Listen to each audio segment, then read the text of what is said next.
షిరిడీకి రీచ్ అయిన వెంటనే ఖండోబా మందిరం చూద్దామని ఫస్ట్ వెళ్ళాము. మహల్సాపతి ఇక్కడి నుంచే బాబాని ఆవో సాయి అని పిలిచి ఆ పేరే బాబాకి స్థిరపడిపోయింది. ప్రతి ఒక్కరు సాయి అనే పిలిచేవారు. ఆయన పిలిచిన మందిరము మహల్సాపతి పూజారిగా ఉండే మందిరము ఖండోబా మందిరం. ఖండోబా దేవుడు ఇక్కడ ఉన్నారు. గుర్తుగా బాబా విగ్రహాన్ని, పక్కన మహల్సాపతి స్టాచ్యూని ఇవన్నీ పెట్టున్నారు. అంతేకాకుండా ఖండోబా దేవుడు, ఆయన పూజలు అవన్నీ కూడా తీశాను నేను కుదుర్చుకొని. ఈయనకి మంచిగా పూజలు చేసి చాలా బాగా పద్ధతుల్లో చేశారనమాట. అది కాకుండా ఇక్కడ సింబాలిక్గా మెన్షన్ చేశారు చూడండి, మహల్సాపతి బాబాని పిలిచినట్టుగా. ఇది మొత్తం ఎంట్రన్స్ ఆ గుడి ముందర. ఈ ఖండోబా మందిరము బస్ స్టాండ్ ఉంది కదా, షిరిడి బస్ స్టాండ్, అక్కడి నుంచి కరెక్ట్గా 300 మీటర్స్. మ్యాప్లో పెట్టుకున్నా వస్తుంది, లేదా అక్కడ ఎవరైనా అడిగినా సరిపోతుంది. ఇది పక్కన మహల్సాపతికి సంబంధించి మొత్తం స్టాచ్యూ అండ్ పైన ఏ భక్తులైతే ఉన్నారో వాళ్ళందరిది ఫోటోలు కూడా క్యాప్చర్ చేశాను. చాలామంది మనం సచ్చరిత్ర వీటిలో చదివినప్పుడు బాబాకు సంబంధించి ఎక్స్పీరియన్స్ అయిన భక్తులు ఉంటారు కదా, రాధాకృష్ణమాయి, లక్ష్మీబాయి, బాయిజాబాయి, ఇలా చాలామంది ఫోటోలు ఉన్నాయి. దాసగను, మహల్సాపతి విగ్రహమే ఉంది. ప్రతి ఒక్కరి ఫోటో అండ్ కింద నేమ్స్ చాలా క్లియర్గా మెన్షన్ చేశారు. నేను అన్నీ క్యాప్చర్ చేశాను.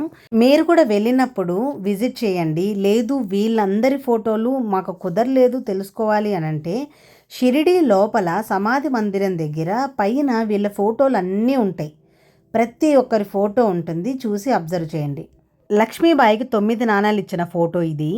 సచ్చరిత్ర డీప్గా అర్థం చేసుకున్నప్పుడు మనుషుల ఫోటోలు మనకి కొన్ని దొరకవు. అప్పుడు ఇలా చూసినప్పుడు మనకు బాగా అనిపిస్తుంది, ఓ వీళ్ళ రియల్ ఫొటోసు అని. పక్కన చోటే బాబా ధుని, దాని తర్వాత తపోభూమి ఇవన్నీ ఉన్నాయి. వాటిని కూడా నేను క్యాప్చర్ చేశాను. అవే కాకుండా పక్కన ఖండోబా మందిరం మీరు గుర్తుపట్టేదానికి పక్కన ఎల్లో కలర్ బోర్డుతో పెద్దగా ఉంటుందన్నమాట. మొత్తం డీటెయిల్స్ అంతా చోటే బాబా గురించి కూడా మొత్తం మెన్షన్ చేస్తున్నారు. ఎవ్రీథింగ్ డీటెయిల్డ్గా మీకు అన్నీ గుర్తుకు వచ్చేదానికి తగినట్టుగా దీని లోపల కొన్ని మెమరీస్ ఉన్నాయి. అవి కాకుండా మనకి బాబా గుళ్ళో సమాధి మందిరంలో చెప్పాను కదా, చుట్టూ చూసారనుకోండి పైన వాల్కి మొత్తం అన్ని ఫొటోసు పేస్ట్ చేసి ఉంటారు. మీరు అన్నీ చూడొచ్చు. అంటే క్యూ లైన్లో మనల్ని కొంచెంసేపు నిలబెడతారు కదా, అప్పుడు అబ్జర్వ్ చేయొచ్చు మీరు క్లారిటీగా. ఈ మందిరము గుర్తు కోసం నేను ముందర ఇక్కడ పెట్టాను. ఈ యారోస్తో ఈ పెద్ద బోర్డు ఉంటుంది, రైల్వే స్టేషన్కి పోయే దారి, ఇవన్నీ మెన్షన్ చేసి ఉంటారు. ఆ యారోకి పక్కనే వస్తుంది మన్మాడ్ రైల్వే స్టేషన్, ఇవన్నీ మెన్షన్ చేసి ఉంటారు. ఇది మీకు గుడ్డి గుర్తు. సో అలా వెళ్ళి విజిట్ చేసి హ్యాపీగా మెమరీస్ గ్యాదర్ చేసుకోండి. నేను ఎంతో కాలం తర్వాత ఫస్ట్ టైం వెళ్ళాను ఖండోబా మందిరంకి. ఇది best experience. So I'm so happy. దాని తర్వాత ప్రసాదాలయంకి వెళ్ళాము.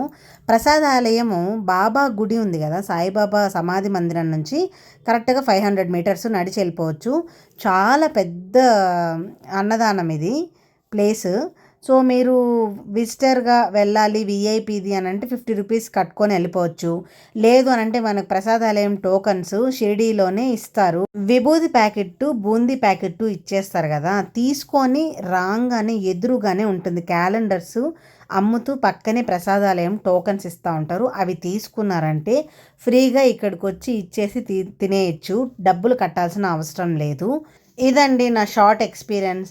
ఎలా వెళ్ళాలి, ఏంటి, ఎన్ని దర్శనాలు ఉంటాయి, ఎన్ని రకాల దర్శనాలు ఉంటాయి, ఇలా అన్నీ నేను వచ్చే వీడియోస్లో మెన్షన్ చేస్తాను. చూసి హ్యాపీగా సపోర్ట్ చేయండి. మీలో ఎవరైనా సాయి భక్తులు ఉంటే, లేదు షిరిడీకి కొత్త అంటే ఈ వీడియో అనేది షేర్ చేయండి, కొంచెం ఇన్ఫర్మేటివ్గా ఉంటుంది. సో ప్రసాదాలయంలో మంచిగా హ్యాపీగా తినేసి దాని తర్వాత షిరిడీలో మళ్ళీ ఆ చుట్టుపక్కల మ్యూజియంకి వెళ్ళి బాబా విగ్రహాలు ఉంటాయి అన్నమాట, అక్కడ భలే ఉన్నింది, అది విజిట్ చేశాను. దానికి పక్కనే వ్యాక్స్ అని చెప్పేసి వ్యాక్స్తో బాబాని అవన్నీ చేస్తున్నారు అనమాట. కాకపోతే వాళ్ళు కొంచెం ఛార్జ్ చేస్తున్నారు. సో దానివల్ల నేను వెళ్ళలేదు. నెక్స్ట్ టైం ఎక్స్పీరియన్స్ చేయాలి, అన్నీ ఒకేసారి ఎక్స్పీరియన్స్ చేయడం కుదరదు కదా మోస్ట్లీ. సో అలా కుదిరింది. మీరు వెళ్ళి విజిట్ చేసి అన్నీ చూసుకొని మీ ఎక్స్పీరియన్సెస్, మీరు ఏమేమి విజిట్ చేశారో కమెంట్ సెక్షన్లో మెన్షన్ చేయండి. Stay tune for more updates. ఇలాంటివి మరెన్నో వస్తాయి. బాబాకి సంబంధించిన చాలా స్టోరీస్ మనం మాట్లాడుకోవాల్సి ఉన్నాయి. ఓం సాయిరామ్.